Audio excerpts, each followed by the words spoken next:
They arrived with identical smiles and unspoken rules. The townspeople of Richmond, in the fall of 1791, whispered about them, but never too loudly. 5 children, all under the care of the same household, none of whom were biologically related. They came from separate counties, separate names, and yet they moved as if connected by some invisible thread. The city would blame cholera, then fever, then madness. But the truth, buried under nearly 2 centuries of silence, lies in state documents and decaying parish records, where handwriting falters and entire pages are scrubbed clean. The house was known simply as Bellevue, though it held no view of bells, and no one could say who named it. Positioned atop a hill just beyond Richmond's formal borders, Bellevue was a charitable refuge for orphaned or aberrant children, those deemed improper for church adoption, but too valuable for the poorhouse. Run by the Reverend Thaddeus Elcott and his sister-in-law Beatrice, it presented a strict, faith-bound education with promises of moral correction and eternal salvation. To visiting clergy, Bellevue appeared orderly, even blessed. But inside, beneath the strict catechism schedules and embroidered curtains, something never aligned. The siblings, as they would come to be called, did not come to Bellevue as siblings. They were made such.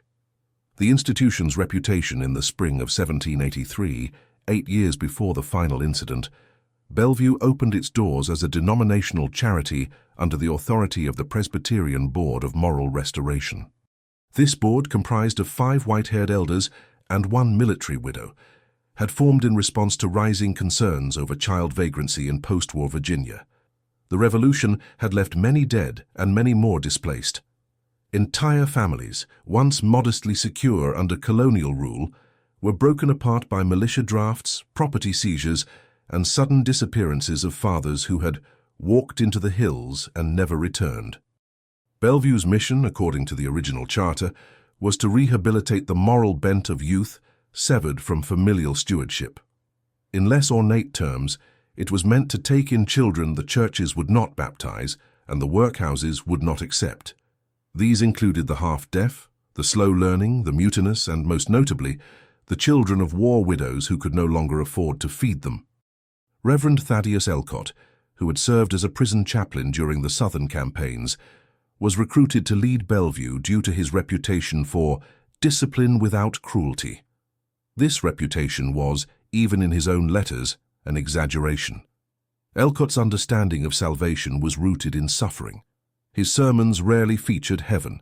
Instead, he spoke of fires, flesh, and cleansing obedience. He preached most often to the children themselves, lined up barefoot and uniformed before him in the eastern corridor, which doubled as a chapel when the townsmen came to inspect. Beatrice Elcott, widowed sister of Thaddeus's late wife, handled the day-to-day operations. Meal portions, sleep schedules, discipline logs, and clothing distribution. She never once visited town. Her handwriting, however, appears frequently in surviving Bellevue records, always sharp, always angular, never once marked by a spelling error or smudge. At its peak in 1789, Bellevue held 22 children, ranging from age 4 to 15. The facilities were considered advanced for their time: a stone bathing house, cold only, a shared sleeping dormitory divided by age and gender, a prayer yard, and a slate-lined classroom. There were no mirrors in Bellevue. None appear in the architectural sketches, and none have been found among the ruins since. By local accounts, Bellevue maintained a public image of strict virtue. Parents and guardians who had gifted their children to the institution were not allowed to return. Once a child entered, they were no longer referred to by birth name. They were renamed after scriptural figures and signed into a new family register known as the Covenant Ledger. This renaming was not optional. It was presented as a baptismal necessity, and many poor families accepted it with bowed heads and trembled hands, fearing loss of any aid from the church. Dr. Silas Marbrook, a traveling physician who conducted a cursory health survey of the children in late 1786, noted in his journal, "They were healthy in flesh, but dim in spirit. When spoken to, they answered in sequence, never overlapping. Even among the youngest, I detected no childish mirth, no interruption, no glance away from the speaker." He concluded the note with a brief reflection. They are trained, yes, but something is absent. Not fear, not illness, but individuality. It is as though they share a thought not spoken aloud. This observation was not published. It appears only in a torn folio found among Marbrook's effects after his death in 1792, long after Bellevue had shuttered its windows for good. What the public knew of Bellevue during its operation was limited to 4 categories: charity, morality, silence, and salvation. It was where children went to be fixed, to be stripped of their mischief, to become obedient. Newspapers occasionally praised the model, encouraging other towns to consider similar institutions. Yet the most telling reflection of Bellevue's reputation lies in the minutes of a town council meeting dated October 4, 1788, in which Alderman Isaac Turlow remarked, "When the Bellevue children sing their hymns, they do so without breath. It is a marvel. One cannot hear them inhale." The record notes only that the comment was received with polite amusement. No follow-up was recorded. The origin of the siblings, as they came to be known, is still a subject of conjecture. In reality, they were not siblings. Parish birth ledgers, which remain partially intact despite water damage and intentional blackouts, confirm 5 separate births across 5 years and 4 counties. Their names were Ephraim, Lucilla, Samuel, Thomas, and Maren. They arrived at Bellevue between November 1787 and March 1788. None were placed voluntarily. In each case, town records note special retrieval by agents of the board. These agents, known simply as delegates, acted under direct ecclesial authority and were permitted to remove children from environments deemed unfit without parental consent. Ephraim had been found living among the tobacco silos outside Petersburg. Lucilla came from an abandoned cabin in Henrico, where her caretaker had vanished. Samuel had been seen wandering barefoot through a fire-damaged mill near Stafford. Thomas was retrieved from a debtor's hospice where no one remembered his mother's name. Maren had been left at a parish step with no note, only a cloth ribbon tied around her neck, soaked through with sap. Within weeks of their arrival, Bellevue's dynamic changed. Children who had once bickered, tattled, or sulked fell silent. Morning routines became unnaturally efficient. Food lines no longer required enforcement. Complaints ceased altogether.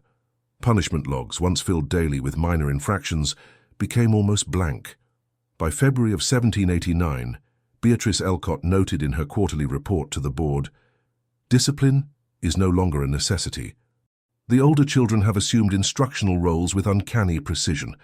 They recite hymns before waking and again before sleep of their own accord. I have observed no physical altercations since December." It was then that the term "the siblings" appeared in internal correspondence. In a letter from Thaddeus Elcott to Elder Spencer Vale, dated March 1, 1789, he writes, "The 5 are as one. I cannot explain it, but they move not as children but as something orchestrated. It is as though an unseen parent guides them, not us. I do not sense malevolence, but neither do I claim to understand their purpose." He requested additional theological counsel. No response was recorded. Shagantaro ChatGPT, the first public indication that something had shifted inside Bellevue, came not from within its walls, but from the farms just beyond its southern boundary. These belonged to the Maslin family, who had tilled the land since 1761 and supplied much of the institution's produce. Amos Maslin, the eldest son, noted in his field journal that on the morning of April 3, 1789, the children appeared in the tree line before sunrise. 5 of them, no lantern, no escort, he wrote, stood in perfect line where the orchard meets the slope. Watched us, did not speak, did not move, stood until the sun rose, then turned and walked back in unison. Amos reported the incident to his father, who advised ignoring it. A second sighting occurred a week later, this time at the western edge of the wheat field. When questioned, Bellevue claimed no knowledge of the children's departure. Beatrice Elcott issued a statement by letter. "None of ours have left the grounds without consent. Your eyes deceive you." By late spring, the Maslins ceased deliveries altogether, citing an air of uncleanliness in the soil around the property. No formal complaint was filed. Instead, Reverend Elcott began sourcing food from farther counties, relying on his contacts from the war. Inside Bellevue, journals and logs reveal a subtle unraveling. One surviving house register, preserved in the Richmond Episcopal Archives, shows a gradual erasure of child names. The early pages are filled with entries, each marked by daily transgressions and penance schedules. By mid-1789, only 5 names remain. All others are crossed out, sometimes with ink so thick it bled through the paper. The remaining names, Ephraim, Lucilla, Samuel, Thomas, Marin, begin to appear in places typically reserved for staff. They are listed as chapel attendants, corridor monitors, and even as disciplinary aides. A note beside Thomas's name reads, "Has taken to organizing the younger ones into silent circles, requires no instruction." Reverend Elcott's sermons grow increasingly erratic during this period. Transcripts copied from visiting clergy describe him pausing mid-sermon, eyes fixed toward the rear pews, where the 5 always sat together.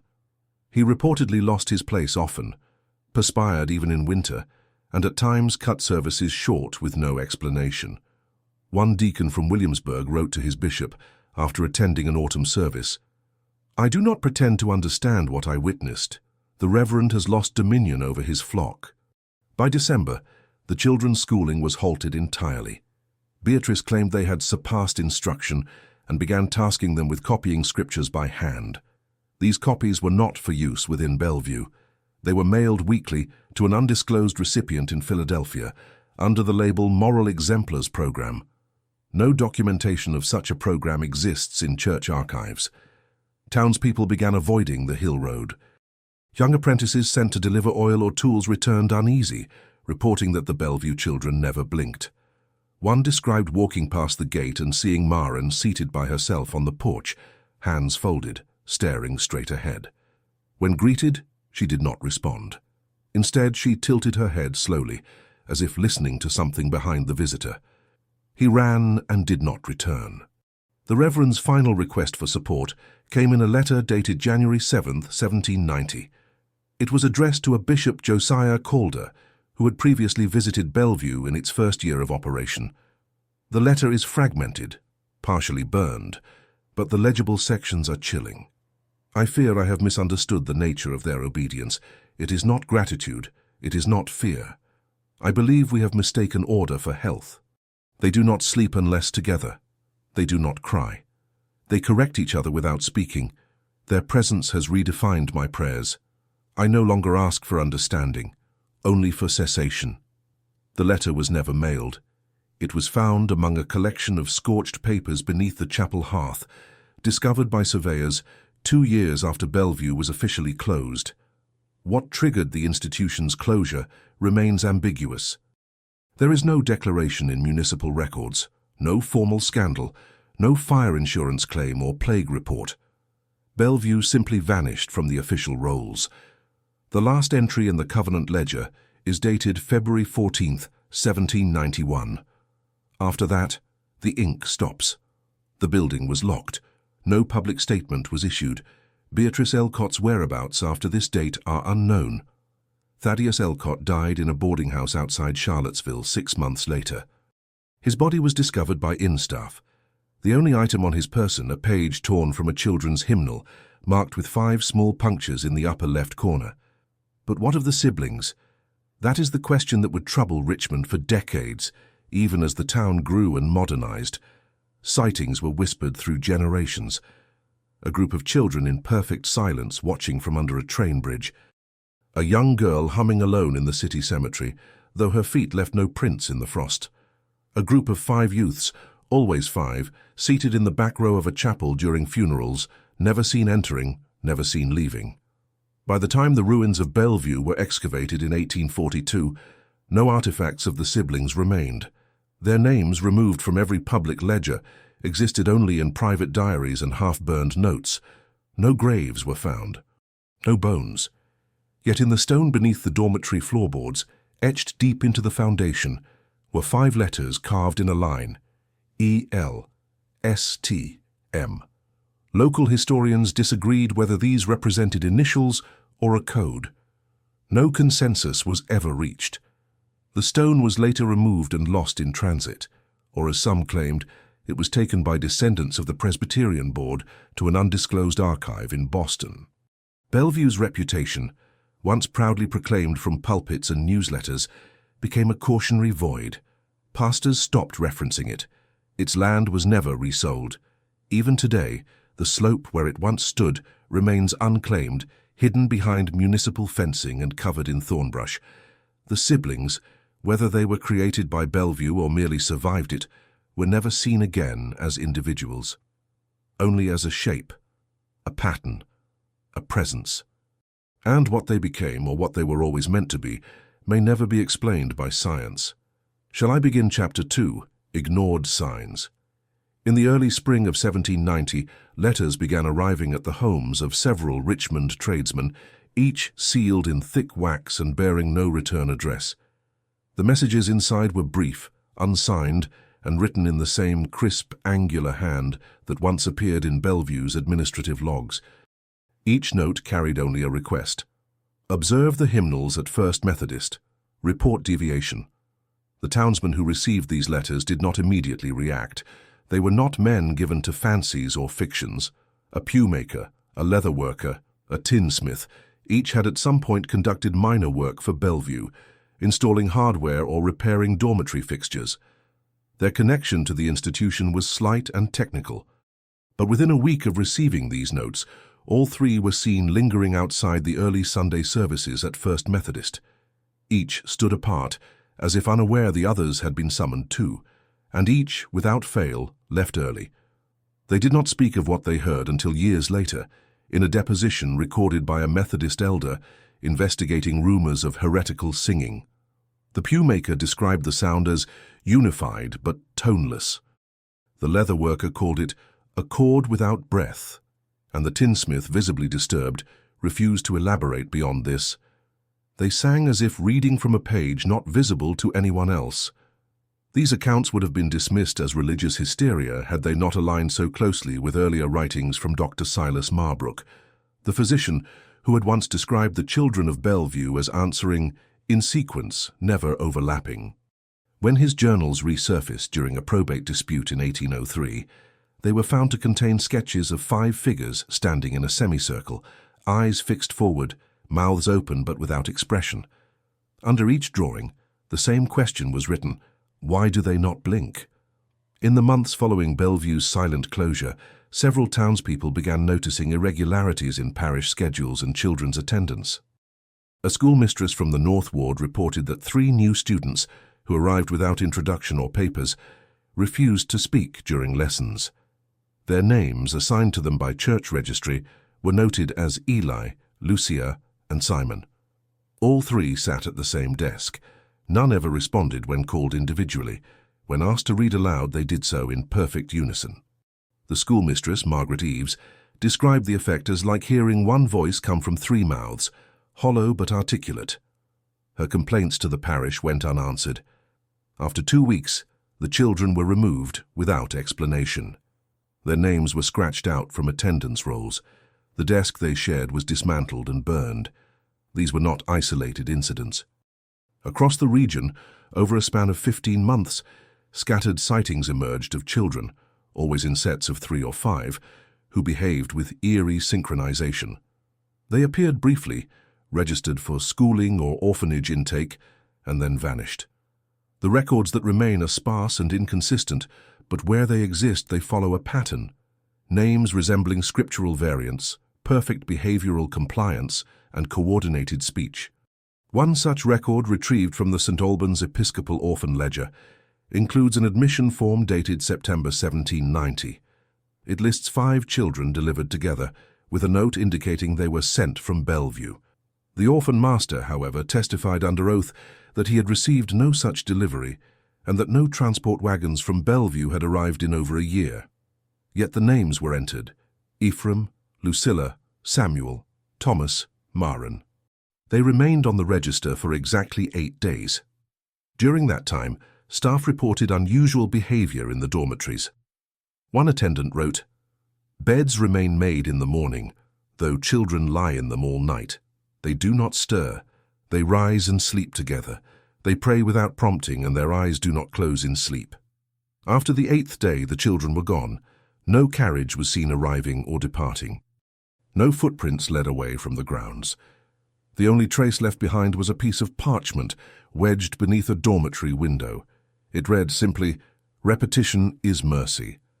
The staff, unnerved, petitioned for exorcism rites, but the bishop refused. He ordered the matter closed and instructed that no further documentation be preserved. That same month, he resigned his post, citing spiritual exhaustion. The governor's office received 2 anonymous reports in late 1790, alleging that children from Bellevue had been relocated to surrounding parishes as part of a quiet dispersal program sanctioned by the Presbyterian Board. The reports claimed that the goal was to dilute the influence of their sameness through distributed placement. No official investigation followed. The documents were filed and forgotten until rediscovered by archivists in 1874, buried under petitions for livestock indemnity. Perhaps the most detailed civilian account comes from a constable named Henry Elmsworth, who was summoned to the chapel of St. Catherine's Hospice in March of 1791, after a nurse reported an unsettling prayer circle. Elmsworth's statement, preserved in his personal effects and later donated to the Virginia Historical Society, describes what he found upon arrival. 5 youths sat in a pentagonal arrangement before the chapel's altar, hands not touching but positioned at equal angles. They did not speak. They did not look at me. But when I stepped into the circle, each turned their head toward me, not suddenly but gradually, as if completing a choreographed movement. I felt the hair on my arms rise. The silence was not empty. It was loud. He noted that none of the chapel staff knew who the children were or how they had entered. There was no record of admission, no change in the dormitory count, no missing persons alerts. He escorted them outside, where they waited silently until a black cart, unmarked and driven by a figure in clergy garb, arrived to collect them. No parish claimed responsibility. When Elmsworth inquired with the diocese, he received a single reply: "Do not seek repetition," a phrase that now appeared in multiple places. The parchment in St. Albans, a marginal note in Thaddeus Elcott's final sermon draft, and scratched faintly into the wood of the old Bellevue gate, discovered years later under a tarp during a demolition survey. What does it mean? Repetition is mercy. Interpretations vary. Some believed it was a theological statement, suggesting that ritual and sameness were paths to absolution. Others saw it as a directive. An instruction, perhaps, for those tending to children who no longer behaved as individuals. But the most unsettling theory came from a retired archivist named Nora Jeffries, who published a now-suppressed pamphlet in 1827. She proposed that Bellevue had not corrected misbehavior through discipline, but had erased individuality through enforced ritual. Repetition, not as habit, but as identity. And that the children, stripped of all variance, became a single behavioral entity, not possessed, not trained, merged. When questioned by church authorities, Jeffries recanted and destroyed the remaining copies. Only one survives, locked in the University of Virginia's restricted rare manuscripts vault. As Chapter 2 continues, we will examine the personal accounts of former staff, secret correspondences between members of the Presbyterian Board, and the unexplained shutdown of the Richmond Juvenile Registry in late 1791. The closing of the Richmond Juvenile Registry in November 1791 was abrupt and undocumented. No proclamation was issued. The clerk's office provided no rationale, and the iron filing cabinet that housed the intake rolls for the city's wards was found locked, its key missing.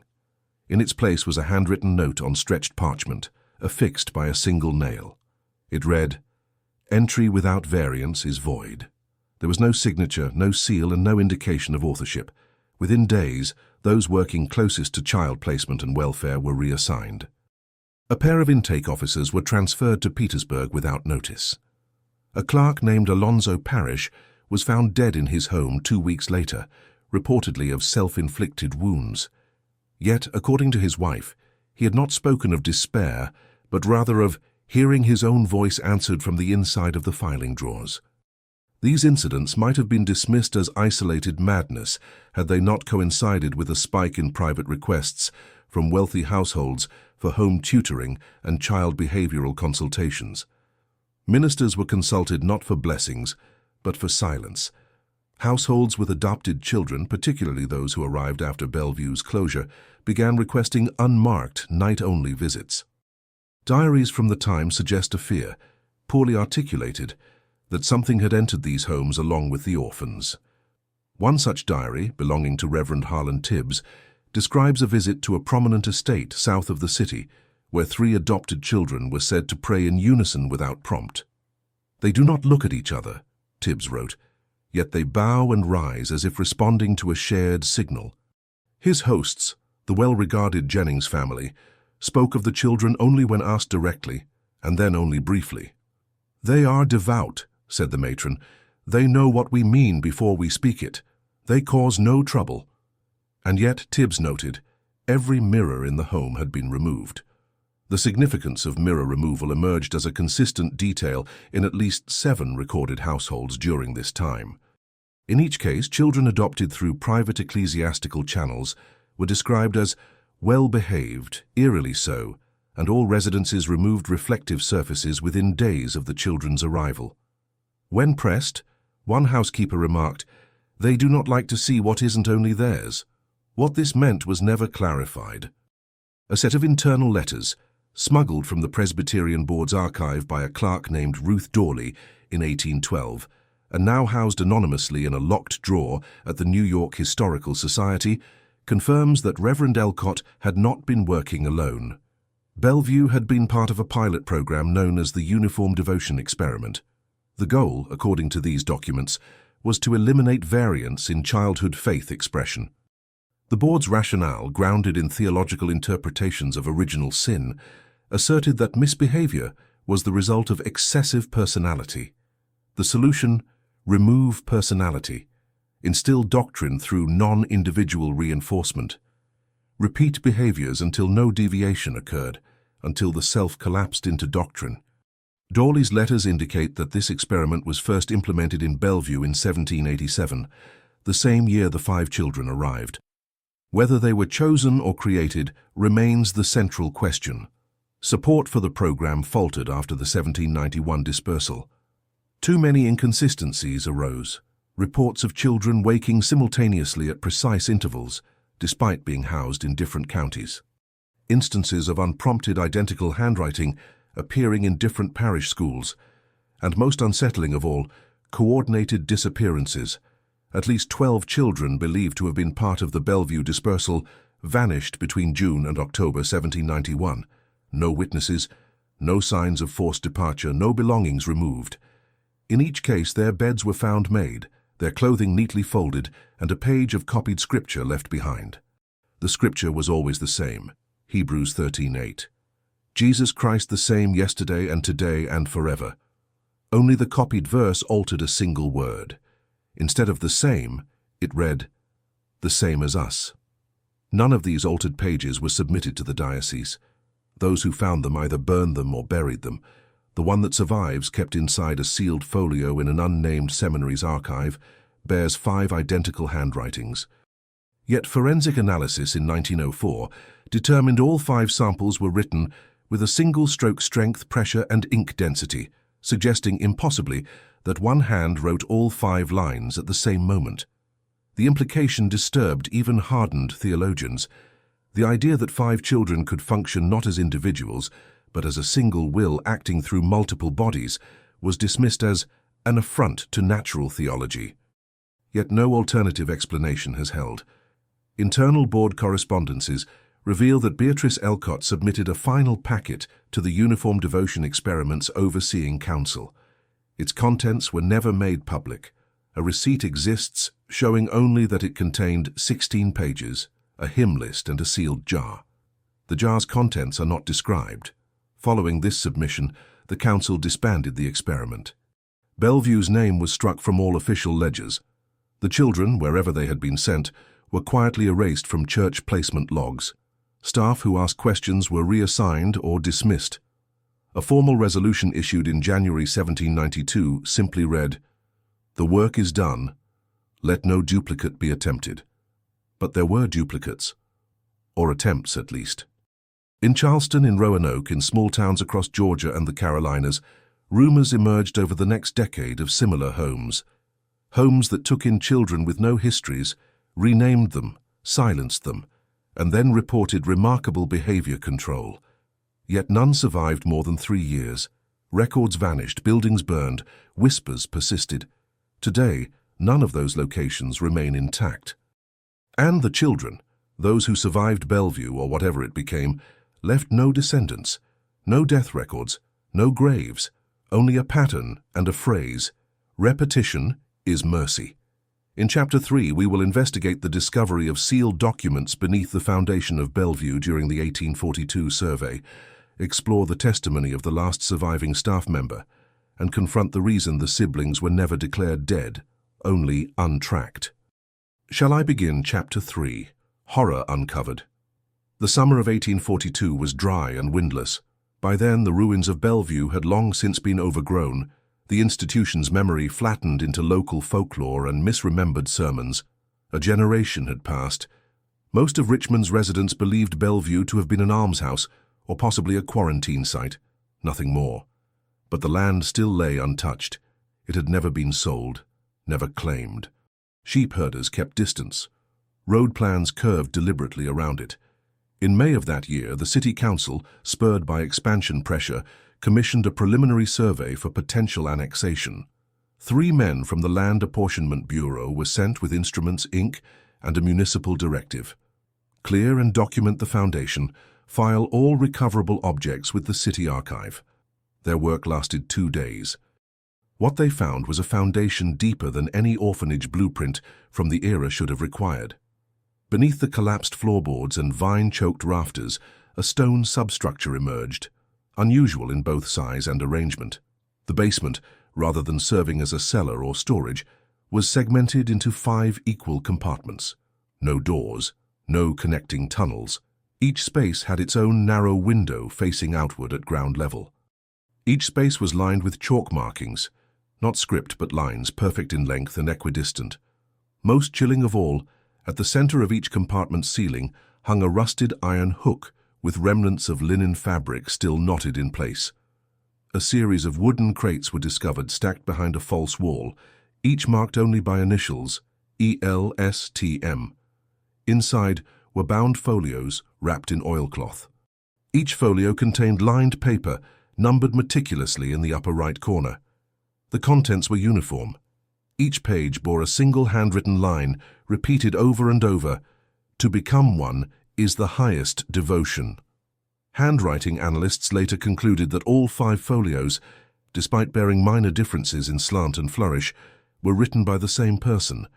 The pages totaled exactly 1,000 per folio, 5,000 in all. When these documents were presented to the Diocesan Investigative Council later that year, the Church declared them inauthentic devotional paraphernalia. They were sealed, not archived, and placed in restricted storage. But before they were hidden, a clerk named Louisa Mertens copied 20 pages by hand. She hid them in the walls of her home.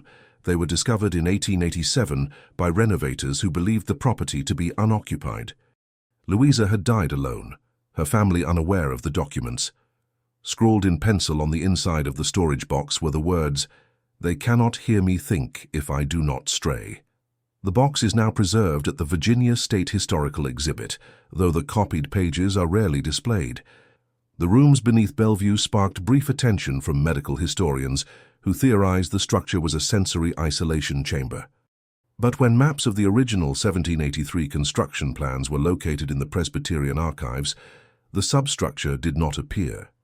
It had been added later in secret, with no municipal permits and no reference in Thaddeus Elcott's extensive building expense logs. This suggests an unauthorized modification, likely between 1787 and 1789, the years the siblings were documented on site. What purpose could these rooms have served? Former board members from the era had long since died, but one person remained who had worked in Bellevue during its final years, a maid named Maureen Hallis, who had been 15 when employed there. Tracked down in her 70s, she lived under the name M.H. Fincher in a poorhouse outside of Norfolk. Her testimony, recorded by a civil genealogist in 1843 and rediscovered in 1932, provides the only first-hand description of the siblings' behavior during their final days in the institution. Maureen recalled the 5 children rarely speaking, except in verse. They never played. They never ate alone. What most disturbed her was not what they did, but what they didn't do. They never looked for one another, she said.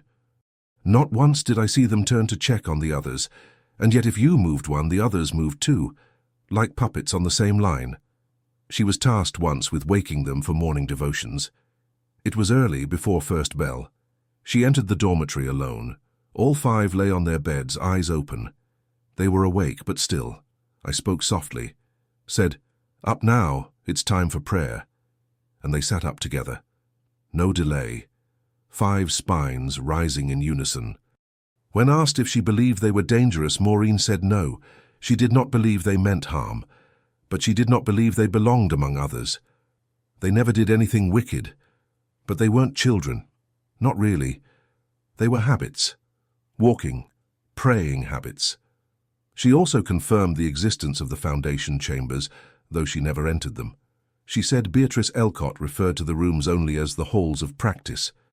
When the children misbehaved, they were not punished. They were sent below. Maureen believed they went willingly. You didn't have to lead them. You'd say the word, "practice," and they'd rise, walk to the trap stair, one by one. She could not say how long they stayed in those rooms, sometimes hours, sometimes days. They returned clean, unspeaking, with no visible harm, but always quieter, always more alike. When asked what ultimately happened to the siblings, Maureen grew silent. She said she remembered the morning they disappeared, February 14th, 1791. She was sweeping the east corridor, heard no sound, then noticed all 5 beds were perfectly made. The blankets tight, the pillows smooth. On each bed was a single white cloth, folded precisely. And no children. The staff did not search. They were not told to. Within an hour, Thaddeus and Beatrice Elcott had locked the building. The next morning, the doors were nailed shut. The children's names were struck from the Covenant ledger. No one reported them missing. Maureen left Bellevue that week. She was not paid. No certificate of service was given. She never saw the Elcotts again. As for the rooms, those 5 identical chambers, no further excavation was permitted. The City Council, after reviewing the survey findings and facing mounting pressure from the diocese, issued a moratorium on further digging. The foundation was covered, the land fenced, and eventually the records were absorbed into a special classification known as benevolent historical closure. But even now, locals say no grass grows at Bellevue's center. The soil, though untouched for over a century, remains hard and pale. Sound changes there. Crows do not land. In the spring of 1879, a journalist from the newly formed Virginia Society for Ecclesiastical Inquiry named Ellison Bray undertook a private investigation into the disappearance of Thaddeus and Beatrice Elcott from official Presbyterian archives. Bray was not a clergyman but a lay historian, with a reputation for tracing obscure clerical movements across post-revolutionary settlements. What began as an academic curiosity, why 2 prominent religious figures vanished from records within 4 years, became a full-time obsession. Beyond Thaddeus's known death in 1791, no burial plot, will or estate inventory had ever been recorded.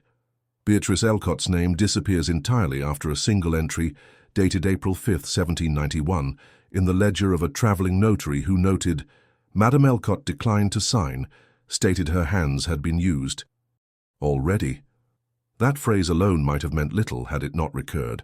Bray uncovered 2 additional instances, separated by geography and time, where the exact wording was used again.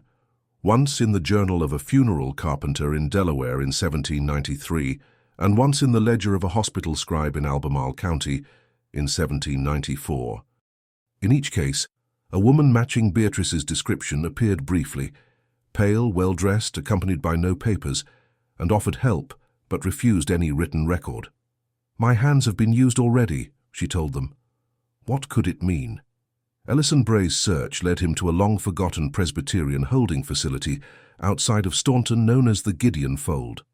Technically an orphanage, it operated without public funding or registry. Only one surviving building remained in 1879, mostly collapsed, surrounded by barbed vine. Inside, Bray found remnants of iron cots and devotional pamphlets printed without author names. In the foundation's crawl space, hidden under stone, he discovered a locked iron cabinet wedged between timbers. Its contents included 37 bound pages and a small cloth pouch. The pages were hand-numbered, bearing no title. They began mid-sentence and ended abruptly. What they contained stunned Bray. Age 1. Once they match, they do not deviate. Deviation is grief. Age 6. We tried the sixth, but the others would not accept. Her movements were not concurrent. They stood still and wept. Age 13.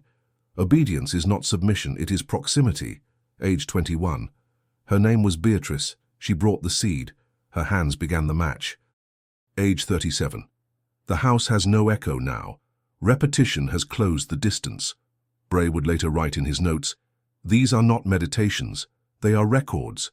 They chart an attempt, a process, a method of patterning children into a common self."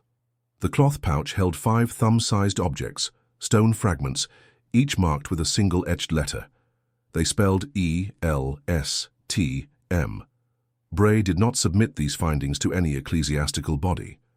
Instead, he filed them into his personal archive under the label Structural Devotions, Non-Compliant. By 1882, his home was burglarized. Only his private cabinets were opened. Nothing was taken, but every drawer had been rearranged so that its contents mirrored the one above it. The local constable described it as a mimicry of order. Bray relocated to New York.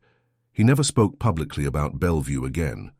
Yet his final letter to a colleague contains a cryptic postscript. The mistake was not in making them alike. The mistake was believing we could end it. While Bray's documentation gives us insight into the Elcott's post-Bellevue movements, it also raises new questions. Was Beatrice the origin of the protocol, or merely its executor? And why, even in death, were their names deliberately scrubbed from registries? Church rosters from 1792 to 1795 show a pattern of silent amendments. In 13 separate parishes, rosters that once included the Elcotts now bear inked-over spaces, faint enough to suggest deliberate fading rather than destruction. No records explain the reason. In 2 cases, replacement clergy were installed with no mention of a predecessor. In one, a handwritten side note reads, "Do not list her. She is not alone." This was the language of fear. In 1895, a final clue emerged. Workers clearing brush near the original Bellevue site uncovered a rusted iron hinge and what appeared to be part of a cellar gate. Wedged between stones was a wax-sealed envelope. Inside was a page from a 1789 hymnal, torn precisely along its margins, with each line underlined in red. On the reverse was a short message, "They still match. We only trained them. They finished the rest." What happened inside Bellevue in those final weeks was never officially documented. The institution left no survivors willing to testify under their real names. Only one woman, writing under the pseudonym E. in a series of unsigned pamphlets from the 1820s, claimed to have escaped. Her accounts, fragmented and inconsistent, refer to the prayer cage, the black ink mouth, and 5 beds, 1 pulse. These may be metaphors or memories. And what of the children? No graves, no records, no confirmed sightings after 1791. Yet in 1934, a rural schoolteacher in Louisa County submitted an anonymous report to the Department of Education. 5 children, newly registered, exhibiting unusual behavioral symmetry. The children, ages 6 to 9, were placed in different classes. Within a week, all were moved to the same classroom by parental request. They answered only when called as a group. They submitted identical compositions. And during roll call, each child would wait until all names were spoken before raising their hands, simultaneously. The report was dismissed. The school closed in 1936. We will now proceed to Chapter 4, Legacy and Silence, where we will trace the generational echoes of Bellevue's program, examine the institutional tactics used to erase its memory, and reflect on the unsettling possibility that obedience, when perfected, may leave no trace but itself. Shall I begin Chapter 4, Legacy and Silence? By the early 20th century, Bellevue had become a whisper within a whisper. Only a handful of amateur historians even recognized the name, and among them, fewer still understood its full scope. The hill where it once stood remained fenced and unused. Seasonal brush grew but never flourished. Surveyors sent to map the land reported mechanical failures, misaligned compasses, and on more than one occasion, the sudden onset of illness with no identifiable cause. Yet no local petition ever demanded the land be repurposed. No commercial or residential plans included it. Even as Richmond expanded, Bellevue remained untouched, a fixed point around which the city bent itself. The silence, however, was not an accident. Beginning in 1795, an internal committee known as the Ecclesiastical Resolution Board, composed of members from both Presbyterian and Episcopal institutions, initiated what they called a heritage sanitization process. Their stated aim was to preserve public faith by eliminating records of clerical programs deemed unsanctioned or misunderstood. Bellevue was the first name on the list. The Resolution Board operated without public awareness, issuing directives by coded correspondence and reassigning clergy without explanation. By 1802, 34 former Bellevue-affiliated staff or observers had been relocated, silenced through reappointment, or deceased under unexplained circumstances. Most were written off as accidents or divine will. But one letter, found in the collection of Bishop Rowland J. Nithers, hinted at something else. "They remember without remembering," he wrote. "It is not memory in the usual sense. It is structure, sequence.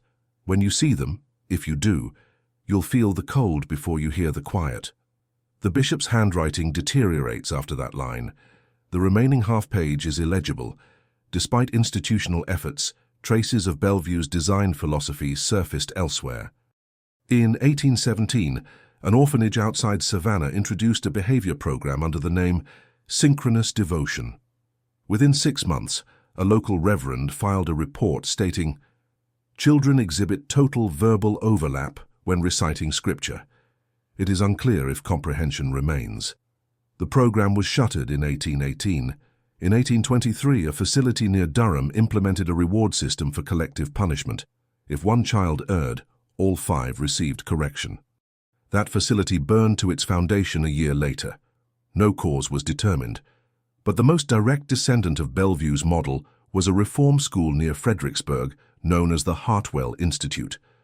Established in 1836 by a group of anonymous benefactors claiming to restore divine symmetry to unruly youth, Hartwell operated under a code of silence. Students were not permitted to speak except in group recitation. All meals, sleep and instruction were synchronized. Children wore identical robes and were forbidden from using their birth names. Records from Hartwell are limited. Most were destroyed in a flood in 1851. But one surviving disciplinary log, kept by a groundskeeper named Louis Tremley, provides critical insight. In an entry dated October 4, 1843, he writes, "The 5 do not err. They do not require supervision. They walk in order, even when no one watches. They mimic correction before it's given. I do not believe they are learning. I believe they are remembering something older than the school." His log ends a week later. The final sentence reads, "I cannot clean their room. It is already clean before they enter it." Hartwell closed in 1844. No students were relocated. The grounds were purchased by a shipping company, but nothing was ever built. The Resolution Board officially disbanded in 1888. By then, Bellevue had been omitted from all diocesan education materials, seminary histories, and public lectures. Its land was labeled non-developable due to geological inconsistency. Most residents forgot it existed, yet not all did. In 1909, a librarian named Julia Norrick began assembling what she called a record of forgotten synchrony. She compiled clippings, marginalia, and redacted seminary texts, assembling them into a series of privately bound volumes labeled only as Reflex. Volume 3 contains a curious entry. If they survive, they do not age in the normal way. Time marks behavior, not flesh. We may die, but they rehearse. Norrick vanished in 1912. Her volumes, believed lost, resurfaced in the 1970s among the possessions of a retired theology professor who claimed they had been mailed to him anonymously. Volume 5 contains a partial map of Virginia, marked with 5 black pins. None are labeled, but their locations correspond with sites of known orphanage closures between 1791 and 1855. The Bellevue site is marked with a 6th symbol, a circle filled with 5 dots. Even today, some claim to have seen them.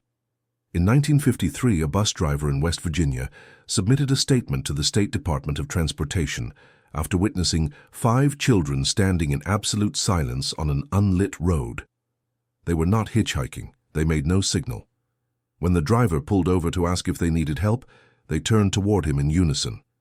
He left his post that night and never drove again. In 1987, a nurse in a long-term care facility reported that one of her dementia patients, silent for years, began whispering scripture, but in 5 voices, layered and dissonant. The patient died the next day.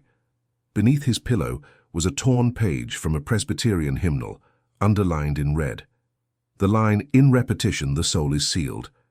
None of this is confirmed. None of it is public. Yet the pattern holds. In 1964, an internal audit was conducted by the Presbyterian Council of Records after a routine inventory revealed gaps in the 18th century ecclesiastical registry. 5 entire volumes from the years 1787 through 1792 were missing. The archivist responsible, a man named Harold Cleaver, had maintained the collection for over 30 years without issue. When questioned, he insisted the volumes had been removed long ago by hands other than his. Cleaver was asked to take leave. Instead, he submitted a formal confession to the council, 26 pages, handwritten, detailing what he called the ongoing resonance of Bellevue. This document was never published. It was sealed in a private chamber at the Central Seminary Archive under the file name Cleaver Testimony Arabi, Repetition Class.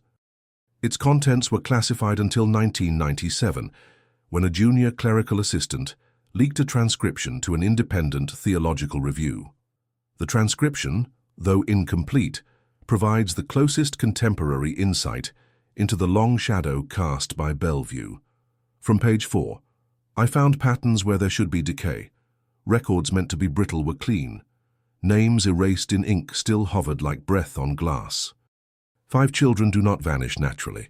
5 names do not stay erased unless the erasure is alive. From page 11, it was never doctrine, it was rehearsal. Bellevue didn't teach them to pray. It trained them to echo, not each other but something prearranged. Their sameness was not imposed, it was recalled. From page 20, once I saw them, not as children, not even as people, but as the remainder of something practiced too long. We are taught the soul is indivisible. I no longer believe this. I believe it can be folded, matched, aligned. The Cleaver testimony ends with a drawing, 5 figures seated in a circle, heads bowed, arms at sides, no visible mouths. Surrounding the figures are 5 phrases. Obedience is convergence, memory is sequence, language is pattern, individuality is friction, repetition is mercy. Beneath the drawing, a single line is scrawled in uneven hand. If they are still praying, it is not for us.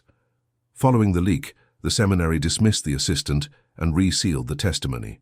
The theological review that published it was quietly shuttered. Its editors declined further interviews. In the years since, sporadic sightings and references. In 2003, a preservation team working on an old Episcopal site in Lexington uncovered a stone panel beneath a collapsed altar. Etched into the reverse side were 5 lines of numbers. When transcribed and separated, the lines spelled 5 first names using a cipher consistent with late 18th century church cataloguing systems: Ephraim, Lucilla, Samuel, Thomas, Marin. Again, no surnames. Again, no dates. Just the names. Preserved, waiting. But perhaps the most damning confirmation of Bellevue's lingering influence came not from religious channels, but from a state-run juvenile psychiatric review board in 2011. During a longitudinal study of behavioral convergence in institutional settings, researchers noted an anomaly in one subject group. 5 children, each placed in separate facilities across Virginia, demonstrated identical hand movements during sleep cycles. Surveillance footage captured synchronized motions, twitches, turns, even breath cadence. When questioned, none of the children reported dreams, but each, when given crayons and paper, drew the same image, a circle with 5 dots. The board discontinued the study. No public report was released.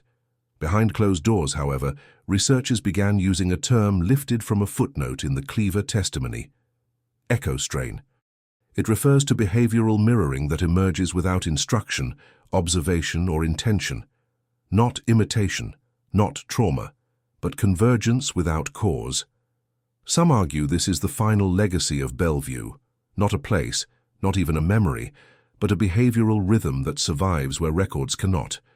Something that continues in trace amounts, waiting for repetition to restore its form. And what, then, is repetition? Not ritual, not prayer, but the act of reenacting what has no origin, of becoming again what should have never begun. In closing, we return to the land. In 2019, satellite imaging revealed that the soil density around the old Bellevue site forms a near-perfect pentagonal pattern, invisible to the eye but clear in data layers. Geologists blame erosion. Historians remain silent, and the church, when contacted, issued a 3-word reply: no further comment. And so we are left not with answers but with echoes. If this story impacted you, if you stayed until the end, it's because you feel these hidden truths also need to be exposed. So leave in the comments the city you're watching from. This way we can see how far these stories are reaching. And subscribe to the channel. There are many other cases the world tried to forget, but we insist on remembering.